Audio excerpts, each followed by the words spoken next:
I'm David Wood, curator of the Concord Museum, and we're in the Lisa H. Foote History Learning Center to take a closer look at a couple of items from early in Concord's history. One of the founders of Concord was the minister Peter Bulkeley, and he published a series of his sermons delivered to his congregation in Concord in this volume, The Gospel Covenant, The Covenant of Grace Opened. This was published in London. And then the other item is a needlework work by Rebeckah Wheeler in Concord, just about the year 1660 or so. So Bulkeley came over in 1635. He didn't bring his congregation with him. The Concord congregation was an aggregate of some people from Kent, some people from other parts of England, from London and elsewhere. And the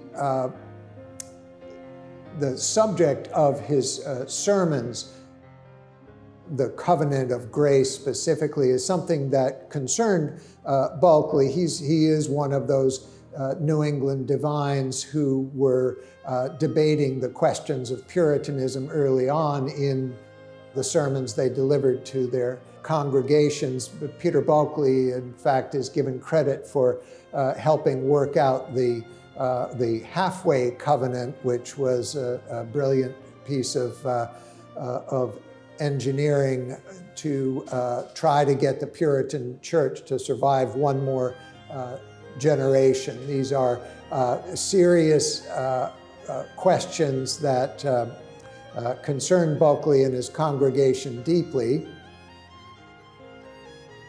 Rebeckah Wheeler's needlework is something that she would have worked at school, possibly in a school in Boston, and it includes long stitches in wool, and there's also some metallic threads in there. There's some raised work where there's stuffing underneath the stitches. A pretty elaborate piece of needlework, typical of English schoolgirl needlework of the mid-17th century, and deriving ultimately from the professional needlework that would have been done in London at that date, similar in technique, but the professional work a decided uptick in quality of workmanship, but a very nice piece of work. The subject of Rebeckah Wheeler's needlework is from the Book of Esther, and it shows a political intrigue of remarkable depth. So this is from the period of the Babylonian captivity, and Esther was taken into Persia. She married the king, Ahasuerus, also Xerxes. This is the Xerxes of Persia who very nearly captured Athens in 480 BC. So that's about the period of this. But Esther had an uncle, Mordecai. This is Mordecai, and he was a faithful servant to the king, and like many faithful servants, he is conspired against by Haman. This is Haman on the gallows here. This very subject was picked up for a petition that was sent to King Charles in 1664, which is just about the date of this needlework. This is associated with a dated piece of needlework from 1665, also by Rebeckah Wheeler. Rebeckah Wheeler married the grandson of Peter Bulkeley. He was also named Peter, and her husband was the agent for the colony of Massachusetts in England, so he would have been well aware of this petition activity. This very subject was included in the petition, where the petitioners from the Massachusetts colony compare themselves to old Mordecai, as they say, because Xerxes found out about the treachery of Haman because he had some of his servants read to him the chronicles, the histories. And in the chronicles, he found that Mordecai had done him a favor. He'd saved his life from a conspiracy. And so he said, well, I'm going to reward him. But this is at the same moment that Haman is plotting to have him hanged. The gallows was made for Mordecai. And so this image was felt appropriate by the Massachusetts colony to send to King Charles, saying, you should think of us as old Mordecai. We are your best friends. We're being conspired against.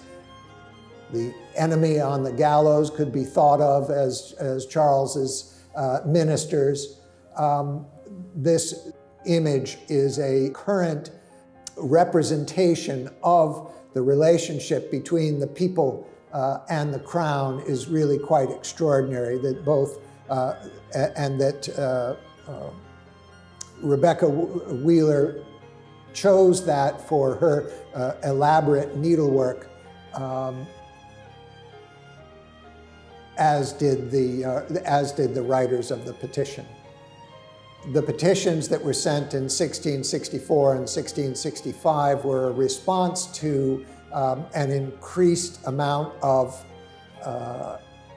interference in the affairs of the Massachusetts Bay Colony from the Crown, the recently reinstated Charles II. And the citizens of Massachusetts Bay chose a tool from the English Civil War, the petition, which was actually an illegal activity in 1664 when they undertook it. That unrest over the next 20 years got worse and worse, and ultimately led to the expulsion of Governor Andros from Boston in 1689. And it was on that occasion, actually, that the militia from Concord left Concord on April 19th, 1689, to go into Boston to oust successfully Governor Andros. That was just 89 years before the April 19th, 1775 battle at the North Bridge. And in fact, many of the same elements of the relationship between Crown and colonial people were in evidence on that occasion as well. Thank you.